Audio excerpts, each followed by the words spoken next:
on CCX News.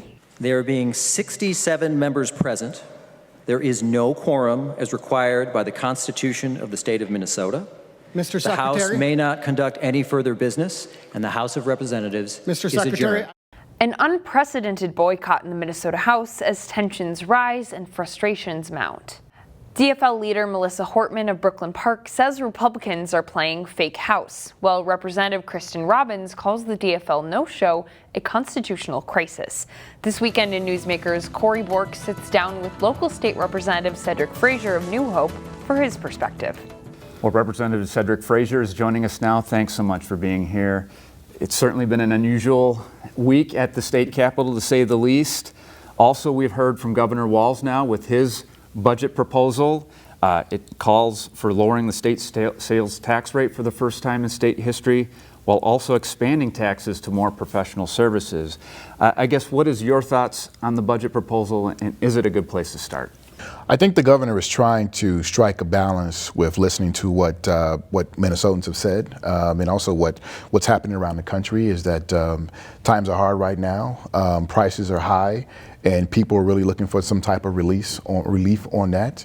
This being the first time it's been offered in state history, I think it says something about the moment that we're in, and I think the governor is trying to meet that with this budget proposal. But what I will also say is that we have to make sure and be careful that we don't put that burden on our most vulnerable people. So we're going to take a look at everything, and we'll enter those negotiations and figure something out and get to a budget at the end of the session. And elaborating on that last point, some Democrats have spoken out against that, raising concerns about cuts for special education and disability services. That's been the big concern with this proposal. I guess if there are no cuts, obviously that's an area where there is soaring costs, but if there's no cuts to that area, where else can the state look to curb costs? Well, there are many revenue streams, many agencies that we can take a look at, and I expect we're not going to leave any stone unturned in that. What you just mentioned, those are the folks, in fact, that I was referring to when I said we don't want to harm our most vulnerable people. So we have to look for ways to protect those folks, as well as other Minnesotans that are in places and spaces where they could be vulnerable to situations like that. So we're not going to leave any stone unturned.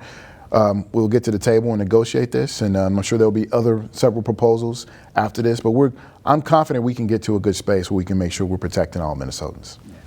And then, of course, very unprecedented moment in our history this week at the state capitol. The DFLers didn't show up on day one. Where are we at there? Are we closer to returning, for the DFL returning to work, or are we going to have to wait for January 28th when there's a special election that could put it back to 67? I would say it's probably a safe bet that we're probably not going to be back before that January 28th special election. Although I will say that my colleagues on the other side are actually suing to stall that election. So I'm hoping that we stay on track for January 28th. It looks like we're staying on track right now. I'm looking forward to getting back at the Capitol with my Republican colleagues. I've seen some of them since we've in this moment right now, out in the community, out in districts, having conversations. I think we're all looking forward to getting back together to work on the things and work on legislation and get a budget together to do what's best for Minnesotans. Amid the chaos at the Capitol, a Maple Grove lawmaker is heading a new House committee that aims to root out fraud. Republican Kristen Robbins has been named chair of the Fraud Prevention and State Agency Oversight Committee. The House is creating this new committee in the wake of the massive Feeding Our Future fraud scandal. About $250 million were stolen in what's become the nation's largest pandemic fraud case. House Republicans say ending fraud is one of their top priorities this session.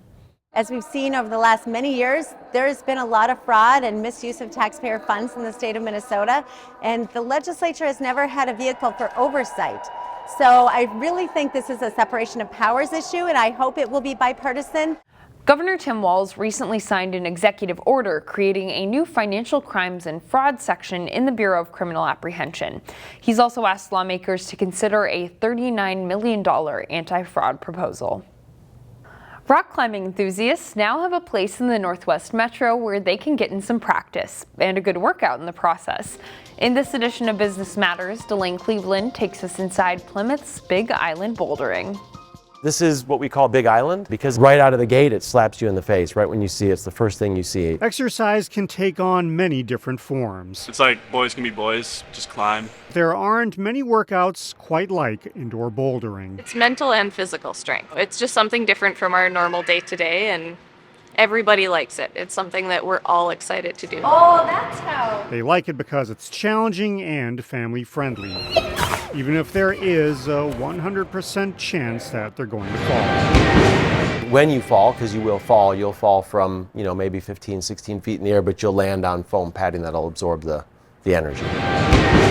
So you start here and you go all the way up. Chris Masal is one of the owners of Big Island Bouldering, which opened earlier this month in a 20,000 square foot warehouse space. We knew that the West Metro was what I'd call a desert for climbing, and now we've created this little oasis, if you will. He says it's an activity that's continued to grow over the last 30 years. We have a grading scale that describes the difficulty. And for the uninitiated, our yellow tags are the most easiest to orange all the way around to black tags. There's a method to how this all works. We've got some orange and purple tags as well. Whatever path you choose, you're going to work every part of your body. It's like all your body weight. It's like the hardest workout, pound for pound.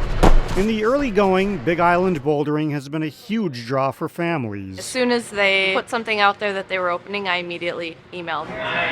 Or just anyone who's looking for a workout that's a little different. It's a very social thing. You'll climb, you'll cheer your friend on, they'll cheer you on, you celebrate the successes, and you learn from each other's failures along the way. It's a multifaceted benefit.